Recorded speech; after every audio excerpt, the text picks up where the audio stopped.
Bonjour. Aujourd'hui, je vais vous présenter une leçon de grammaire intitulée Les types de phrases. Chose qu'on a déjà commencé. On a déjà étudié les types de phrases, deux types de phrases, les phrases déclaratives et les phrases interrogatives. Pour un petit rappel,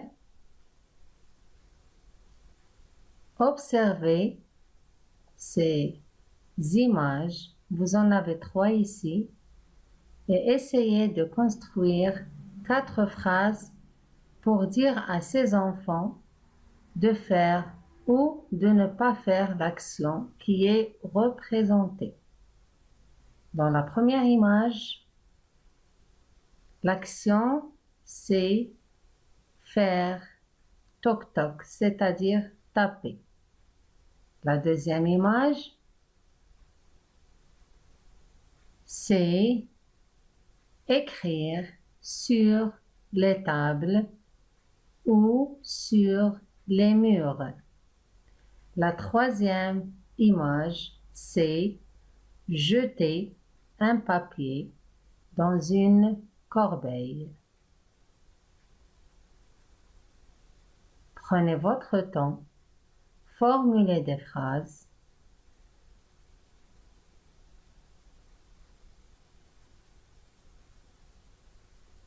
Et je vous en donnerai 4 à titre d'exemple. Pour la première image, on peut dire « ne tape pas »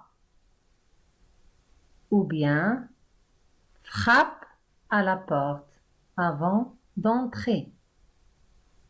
Donc, vous avez ici 2 possibilités. Vous pouvez dire ce qu'il faut faire, c'est-à-dire frapper à la porte, ou dire ce qu'il ne faut pas faire si ça vous dérange, c'est-à-dire de ne pas frapper à la porte, de ne pas taper, de ne pas déranger. Dans la deuxième image, c'est une chose qu'on ne doit pas faire. On ne doit ni écrire sur les tables, ni écrire sur les murs. Donc, on peut dire qu'en phrase, n'écris pas sur la table au petit garçon et n'écris pas sur le mur à la petite fille. Dans la troisième image, c'est une chose qu'il faut faire. Donc, on va donner un ordre et dire à tout le monde de jeter le papier dans une corbeille.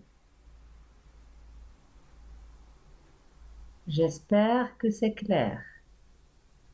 Je passe à la phase d'observation et de l'élaboration des phrases données dans le manuel. Je commence par lire les phrases. A. Maman, s'il te plaît, prépare-moi un bon dessert pour ma fête. La deuxième phrase. B. Lave-toi les mains avant de manger, dit le père à son fils. C. Ne vous dérangez pas. D. Mettons-nous à table. J'espère que toutes ces phrases sont claires.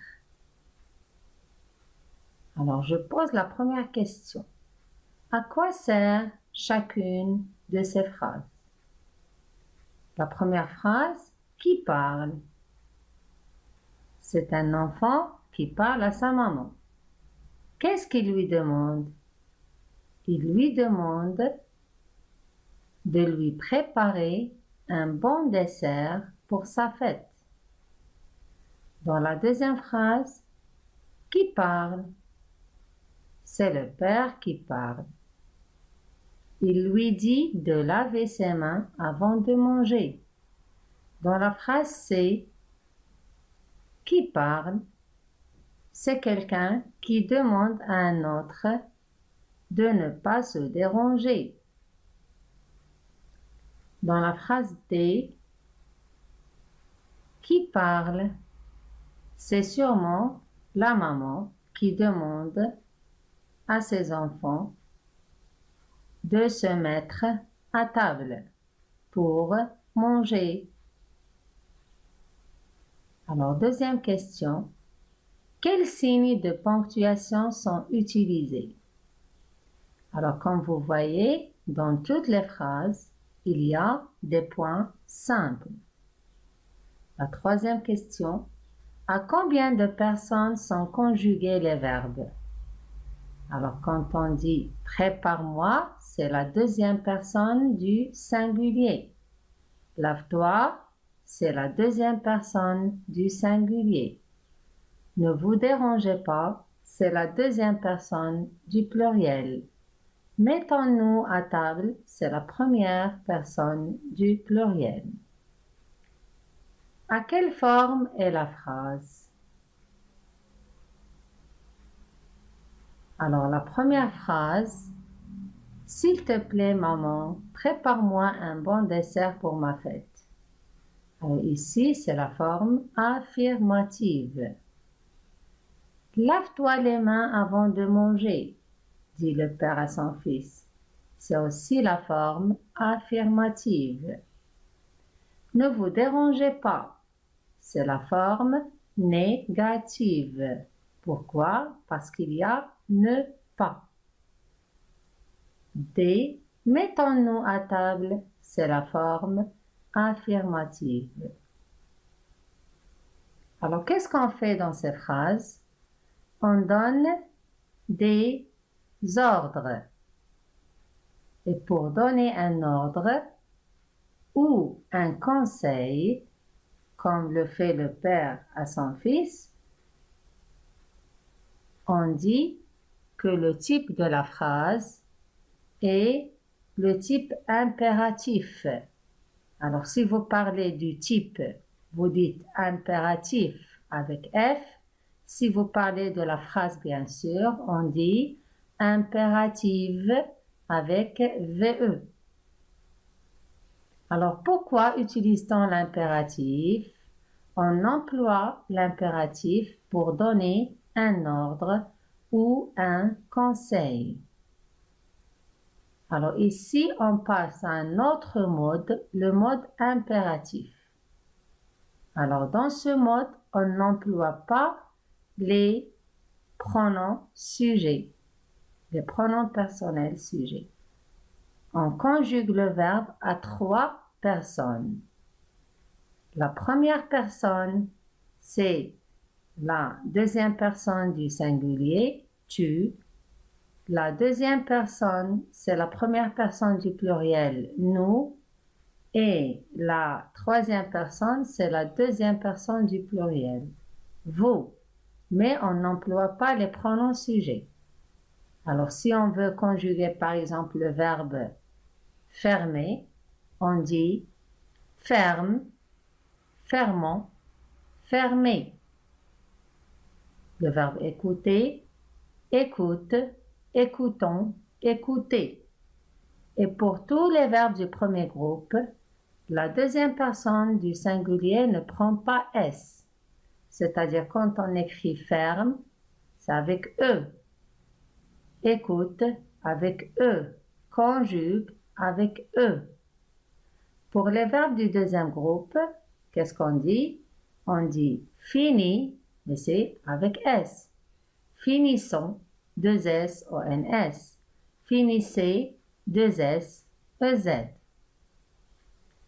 C'est la même chose pour tous les verbes du deuxième groupe. Choisis, choisissons, choisissez. Applaudis, applaudissons, applaudissez.